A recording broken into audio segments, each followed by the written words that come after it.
আসলে ইচ্ছা থাকলেই যে উপায় হয়, এটা আমরা অনেকেই জানি, বাট এটা বিশ্বাস করতে চাই না।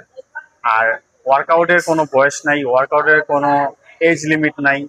মেইন যে বিষয়টা সেটা হচ্ছে আপনার ইচ্ছা। আপনার যদি ইচ্ছা থাকে, আপনার যদি কোনো কিছুর প্রতি সিরিয়াস ডেডিকেশন থাকে, অবশ্যই সেটা আপনি যে কোনো ভাবেই হোক এটা কমপ্লিট করতে পারবেন। আর এই কথাটা বলার কারণ হচ্ছে, আমি আজকে যাকে পরিচয় করে দিব তাকে আপনারা অনেকেই দেখছেন এর আগেও। ও আমার সবচেয়ে কম বয়সের একজন স্টুডেন্ট বা ক্লায়েন্ট বলা যায়। তো আমি এই ভিডিওটা করার একমাত্র কারণ হচ্ছে যে ওর বয়স মাত্র 18।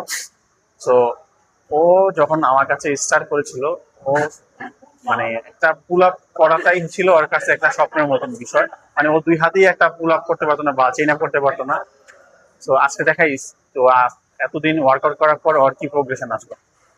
সিঙ্গেল, ওকে।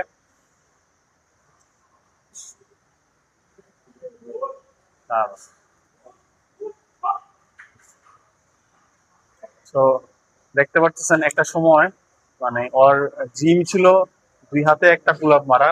আজকে ও এক হাতে পুল আপ মেরা, মানে ওয়ান কাইন্ড অফ আমাকেই একটু মোটিভেশন দিয়ে দিল। যদি তোমার এই যে একটা সময় তোমার জিম ছিল, বলা যায় যে তুমি শুধু পুল আপ মারতে চাইতে, একটা একটা পুল আপ মারলেই তোমার কাছে অনেক ভালো ফিল হইতো। সেইখানে আজকে তুমি এক হাতে পুল আপ মেরা দেখাইলা, আমাকেও মোটিভেট করে দিলা। তো এটা তোমার রিয়েকশনটা কি বলো?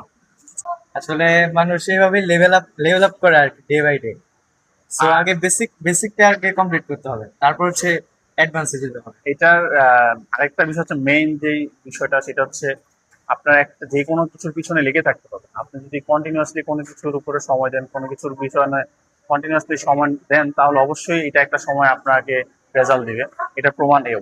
তো আমি এটা সবাইকে বলবো যে আসলে আপনারা যারা এখনো চিন্তা করেন যে ওয়ার্কআউট করবো করবো বা ওয়ার্কআউটের বয়স হয়েছে কিনা আমার, বা আমি অনেক বয়স হয়ে গেছি, আসলে এগুলো কোনো কিছুই ম্যাটার না। এটা ম্যাটার হচ্ছে সেটা আসলে আপনি এই শুরু করতে চান কিনা।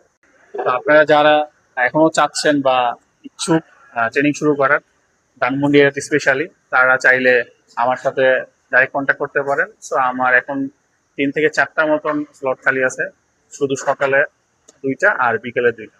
অবশ্যই দেখা হবে।